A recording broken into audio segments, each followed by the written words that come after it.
1970, we sure we did before fruit. Knowledge for selfish, for sure we did the work. Auditorium to basement of all faculty of law. We did represent, stand tall anywhere we go. We work hard and we shine, commitment, dedication. Neurosurgery, comedy, music, Nollywood. SOTK, Dr. Call, MC Casino. We did represent, stand tall anywhere we go. Great Uniben, great Uniben, great Uniben, great Uniben. Welcome to another episode of the Uniben Alumni Series. As you know, this is a show where we promote activities of alumni of the University of Benin and also the institution. And on today's episode, I have a friend on the show. We have been friends for quite some time now. She's a part of the whole setup of the Uniben Alumni Series as well. She's David-Nwosu, that's her surname. She's Miriam. I know her as Miriam. Thank you for joining us, Miriam. Thank you, Kevin, for having me. Lovely to be here. Yeah, Miriam David-Nwosu is a digital campaign manager and she holds a Bachelor of Arts degree in philosophy. I think, yeah. Miriam and I were friends since 2014, yeah, when we were posted to Akwa Ibom for our National Youth Service Corps scheme. And we're in OBS, we're in OBS together while we're on camp. Then later proceeded to the same PPA, Akwa Ibom Broadcasting Corporation. We're also in the same CDS. Over at a point, we're both leaders, CDS. So we've come a long way. And more interestingly, we co-hosted a show on AKBC as the Corpus for your country. Yeah, I think it's for your country. Yeah, Corpus program. I just hope it's still going on there. I would like us to start from there, Miriam, which is quite unconnected to Uniben, though. But if you look back, this is over a decade ago that we NYC. What experience can you look back to during your time in NYC, and it was that you can pick that was fun for you? Oh wow. Okay. For me, right? So what was fun for me as at that time was the whole setup of OBS. To me, that was the only part of camp that was fun, right? Yeah. Other than the occasional fun moments that happened during the parades and during Saeed and all of that, right? For me, what really kept me going on in camp was OBS. The preparations for the morning news. Yeah. We usually have the news quite very early in the morning. Oh my, it was really interesting. So it was really interesting. Yeah, that was the most part for me. Okay, and still on NYC, because more recently there have been clamor, quite genuine, because if you listen to the reasons they're giving, that the scheme should be scrapped or core members should be posted to their state of origin because of insecurity and for some other reasons. Even others have gone on strongly to say the scheme should be scrapped. Do you think that would be a good move if you look at what you gained, or do you think there's nothing to gain from NYC? Well, there is a lot to gain.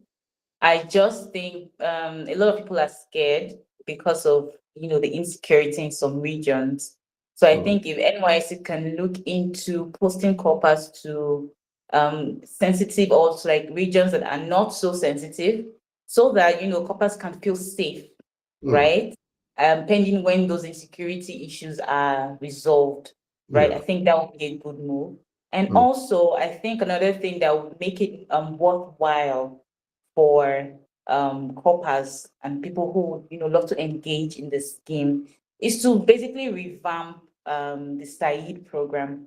I think Okay. Yeah. we've gone beyond just Mm, learning how to make beads, how to weave bags, and certain things. There's the mm, AI mm, innovation now. So I think they should incorporate that and give coppers life skills that they can mm. use to make money, like real money, outside of camp. Okay. So yeah, other Okay. than that, yeah, I think anyone's program is a great program. Just needs to be revamped, and then safety of coppers needs to be put Okay, into. let's go back to Uniben. Yeah.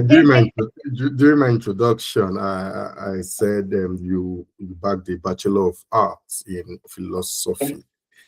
Was that your first choice? Was that something you put in while applying through JAM to the university to study Oh philosophy, no, no, of course. or I was think it most law? people, no, it was mass communication, actually.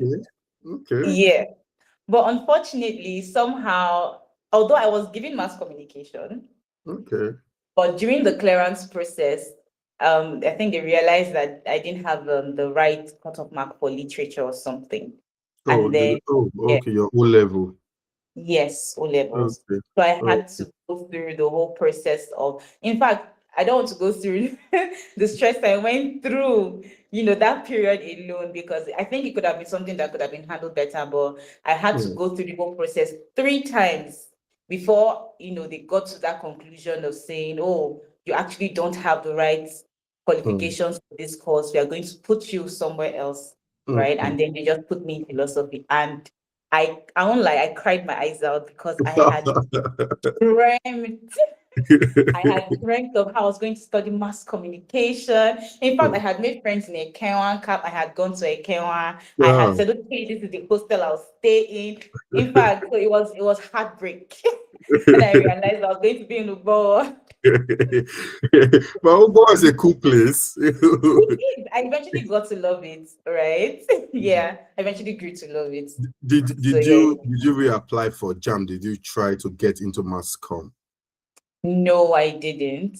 And that was mostly because I got to speak to a number of people who I looked up to, right? And then they're like, "Oh, philosophy is not a bad course, Mm, right? You're going to learn a lot of things. Yes, it's going to make you challenge your beliefs. You're going to learn logic. It's going to help you. You're going to be able to work in any. You see that in the day, you can work anywhere." And then they were like, even the mass comm you want to do, you can still do your mass comm. And mhm. so I was like, okay, maybe it's not that bad. And Uh-huh. that's how I decided to stay. Okay, okay. Now you need to sell philosophy to those maybe young adults that want to get into the institution. Was it that bad? How was philosophy generally for you? What did you gain from that Hmm. course? Okay, so philosophy was challenging. Okay. It was not the conventional kind of course that where you'd find anywhere, where you have curriculums, but philosophy does have curriculums, right? But it's more in depth. It challenges your beliefs, just like I was told. At a point, I started believing, is there God? Really? Yeah, to be honest. But then at the end of the day, I found out that philosophy is actually one of the ways you can get to God, really. Because you get to challenge your beliefs. You don't just say this is somebody doesn't just tell you this is white and then you believe this is white. You have to Mm, query why this is white. mm, You have to, what are the components that makes this white? Are you sure this is white?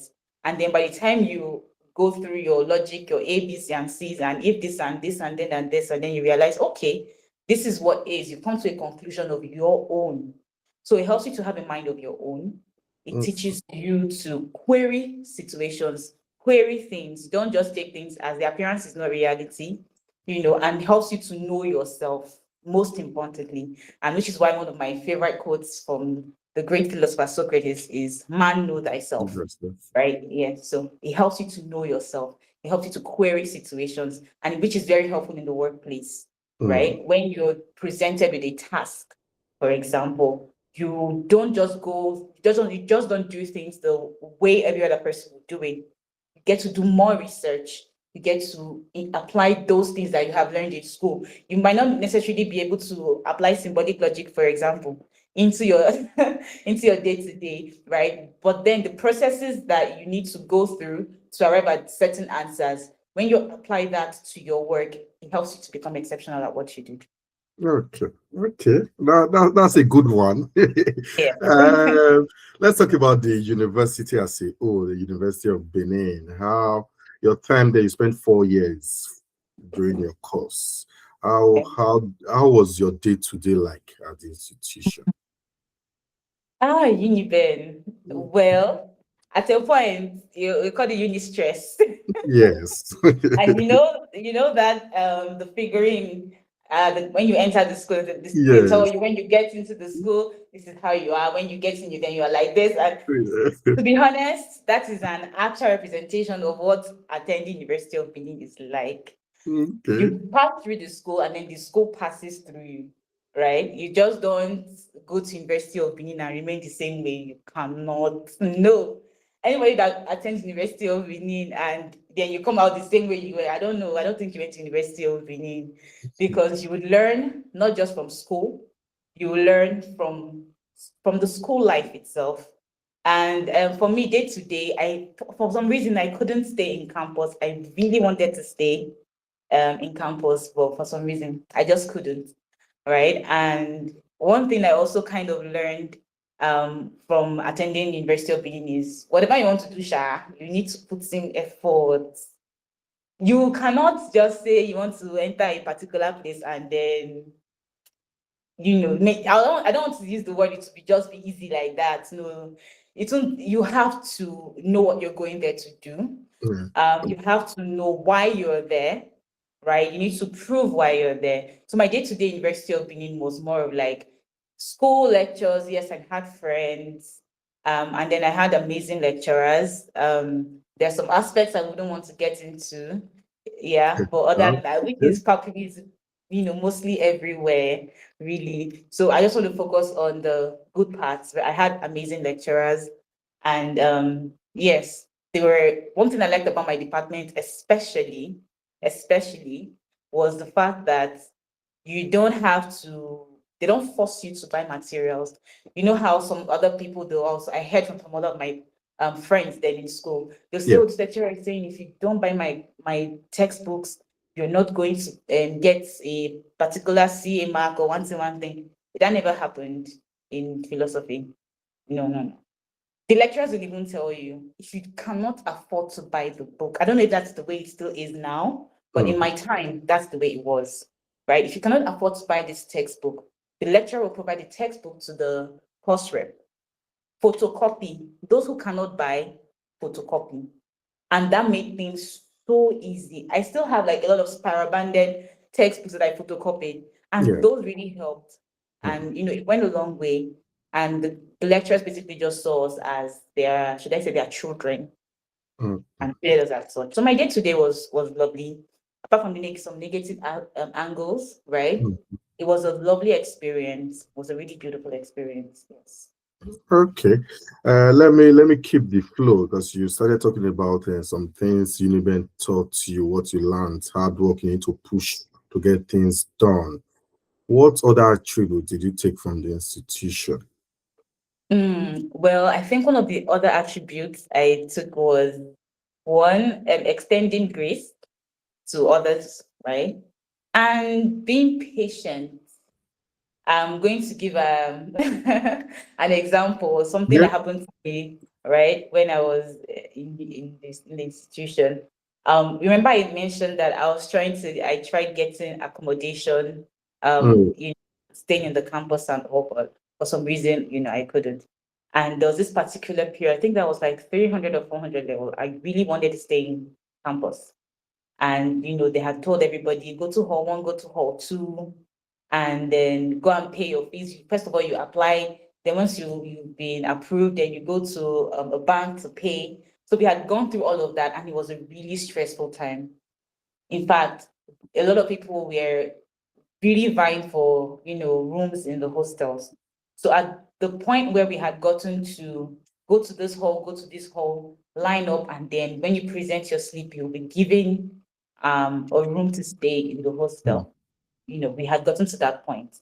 So I was initially in hall 2 with a group of other ladies. And then all of a sudden they said, everybody here moved to hall 1.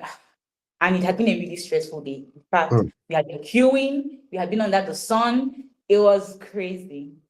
So I moved with the other students, and then we got to hall 1. I was on the line with other people. And then it was almost like my turn.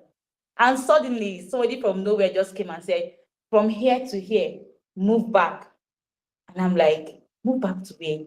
I was like, move back to where? In my head, I was like, I wasn't understanding. And then they're like, people come back tomorrow. They're not sure you get hostel spaces. At that point, my head went bang. I was like, what? What do you mean? At that point, I lost it. I'm not even going to lie. I lost it, and I was raking and I was shouting, and I was like, why would you guys do that? That's unfair. We've been here since morning, blah, blah, blah, blah. And then some women that were, taking part of the registration, they're looking at me like, and some of them were looking at me like, great, that kind of thing. But I was not having it. I was like, no, this is injustice. And then one of them came to me like, do you know who you are talking to? I'm like, I don't care. I don't care who I am talking to. This is wrong. Next thing I saw was security men. That was when it dawned on me, like, okay, what's going on? And then like, you're going to the what's it called, that main gate? I think security office at main gate. Yeah. I'm like, what's going on? One of them was like, I was thinking, I'm telling you to keep quiet. That's the dean of students you are talking to. I'm like, Jesus, right? That's when I knew I was done. At that time, I was like, oh my God, what is going to happen to me? Like, have I lost my admission? But at the end of the day, he was like, you need to go to 2 professors in your department, tell them to vouch for you. And then you really? come to my... Which dean of student was that? I can't remember his name. Okay. It was during our time though. Professor. It was short, dark. I can't really remember his name. Was it from your faculty? No, like dean of students, the entire... Yes, there was a dean of students during our time, Professor, it's late now, Professor Mosua, who was from your faculty. He was from foreign languages or so. I honestly can't remember. He was a dean of students during that our penultimate year. Because it was Professor George before then. Professor George was, Professor George is quite big and huge. So if you say, but this person is not tall. I think it's maybe Professor has a bit of hot belly. Yeah. He's late now. Yes, he is. Oh my. Oh, wow. Oh, that's so sad. Yeah. Wow. So long story short, I was able to go to like two of my professors, Professor Otakbo at the time, and then Dr. George Okagba. So they wrote references for me. Like, Miriam, you are usually calm. What happened? I don't know. That was just frustrated. So, I took those 2 letters and then went to his office. In fact, I was shaking. I was like, hey, Miriam, don't know. This one is on the line. And then when he saw the letter, I just read it. I was like, your mouth is sharp. I was like, I'm sorry, sir. I didn't mean to. And then I was like, it's fine. Have you gotten a hostel now? I said, no. He was like, okay, go to this person. They'll give you a hostel, please. And that was, and he was like, just be calm next time. I know you were frustrated. So he was like, I know you were frustrated and all of that. And I'm like, wow, I didn't expect that, right? So that taught me to be like, okay, even if someone has been rude to you, and all of that, just extend that grace towards them, because at that particular time, you really don't know what they're going through, right? So that's one of the things that Uniben taught me. Yeah. Okay. Still on this, the hostel issue, was there any particular reason, or did you hear it was better, you could read better in the hostel, you could have better fun, that's why you wanted to be on campus? Was there any particular reason? It was just that experience. Yeah. Right. I just wanted to have that experience. Because to me, it just felt like maybe there's something I'm missing out on.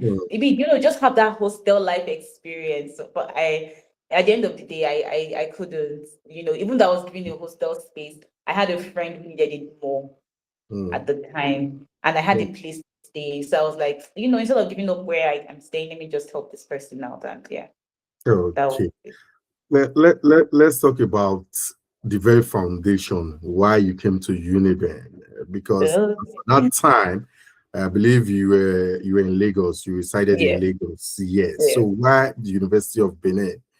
We had other institutions, government, private educational institutions closer to Lagos, Yeah, but yeah. you pick Uniben. Why Uniben?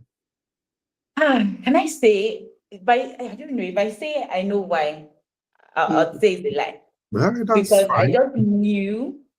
I just knew somehow, like right from when I was in GSS2, Hmm. even before I even thought about going to university.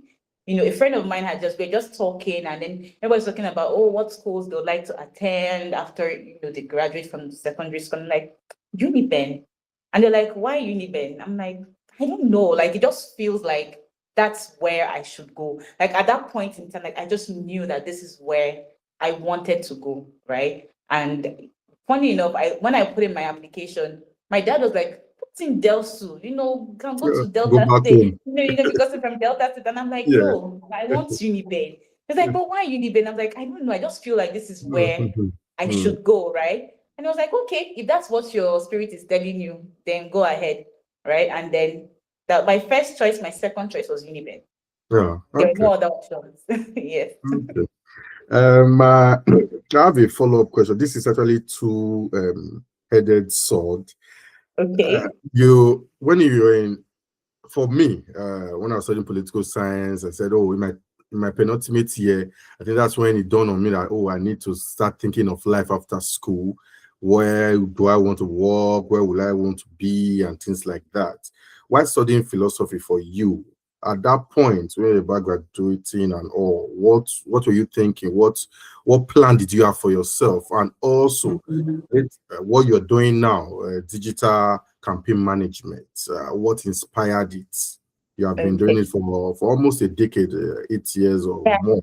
Yeah. Yeah. So what inspired you to switch to this area? Okay. All right. So for me, initially my plan was, as soon as I got out of school, I was going to go into a radio station, pitch my one idea or the other, and start working. In fact, I pursued it at a time, even while I was in school. I pursued it, but I didn't get the opportunity. I think it was School FM at the time. I brought in the proposal and all of that, and they're like, "Oh, unfortunately, they don't have any slots." I was like, "Okay, no problem. I'll still chase this dream after uni." And then I went to Worry at the time. I heard about a radio opening and all that. And I think that particular interview crushed my spirit and my Mm, desire to even be an OAP or whatsoever. Because we're supposed to have auditions, and mm, then I went in for the audition, and I was asked to do like a short presentation, and to me, I was flowing, I was talking and everything, and then one guy in the panel, or that was part of the panel, just said, "What nonsense was that?" mm. At first I was like, "Okay." That He's was like, hard. very harsh, he was very, very harsh. And at that point in time, I was pretty young. I think I was 21 or 22 thereabout. My ego, my heart sank. And I didn't know when I started crying Uh, on stage there. And then I think the guy realized, oh, maybe he was too harsh. And then tried saying, "No, but you did very well. I was just trying to," but it was too late at the time. I just left and I didn't even bother going back. So at that point, I was like, maybe I'll go back. Let me go to Lagos. Maybe let me see if I can even chase this dream. And yeah. eventually I was like, let me push for masters and see if I can do my masters, and maybe even, probably improve on my skills, or because I felt like, okay, maybe I wasn't good enough, that feeling. So I was like, Mm. maybe let me go and do my masters. Let me gather money, because at the time, at least university, my daddy was like, Yeah, "You're your not own. on ground, you're on your Yeah, own." This one I ought to do.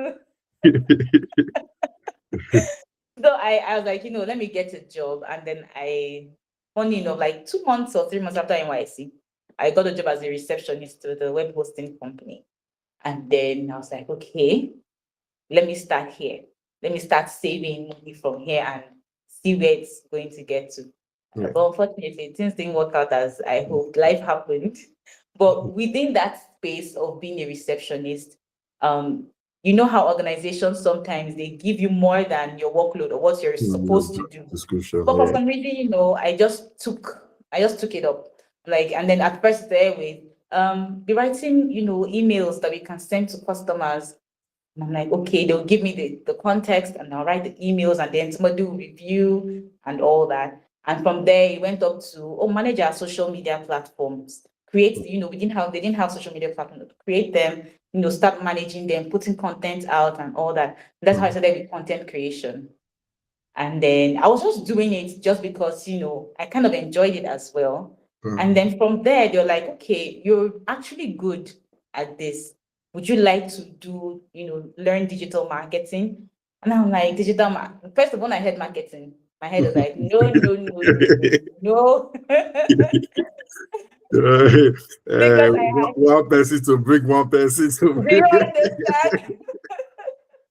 And I had a very terrible experience in Benin with sales marketing. Because at the time I did one sales job at one time. You know, we had to sell clothes and shoes, perfumes, and it was a horrible experience. I was like, never, I'm not doing marketing. So they had to call me to a meeting and explain to me that you're not going outside, you're not going to meet anybody, you're just going to be on your laptop, and then you're going to, you know, reach out to people, and then explain to me. And I was like, okay, no problem. And, you know, I started learning how to do it. I took courses. And then when I'd done courses for like 6-7 months, they're like, you know what, let's try. You've been learning. Let's give you small money, run an ad. Let's see how it will go. And then the first ad, it was shaky, but then they're like, okay, there's potential here. Yeah. You know, keep doing it. And by the time I did my next ad, my second ad, my third ad, it was going really well. And I learned that, okay, it's really enjoyable. It's something I like to do. Yeah. So I just stuck to it since then, just kept improving myself and also ventured into other things. I started learning how to design websites and all that. So yeah, I've just basically become like a digital nomad. Yeah, or like a digital octopus sort of. I have my hands in different aspects of the digital space. Yes. Okay. So what next for you? What's the plan when it comes to digital campaign management for you? Is there something you're looking up to? Are you trying to set up something? I don't know. Okay. Yeah, for me, right? While I've been doing digital campaign management for quite a while, and I do enjoy it. I'm good at it, right? But it's not really my should I say my end game? Yeah. My end game really is around content creation, right? So right now I am working on thank God for AI. I'm working on an AI storytelling platform. Yeah. So that's what I'm working on currently. And very soon, hopefully, before the end of the month, I would launch my first story. Okay. We're here patiently waiting. Thank you so much, Miriam. It was wonderful speaking with you. Same here. Thank I've you. been Thank you speaking so with much. Miriam David-Nwosu, a digital campaign manager. She has a Bachelor of Arts degree in philosophy. Continue to subscribe to our channel. We're bringing more exclusive interviews of Uniben alumni. Bye for now.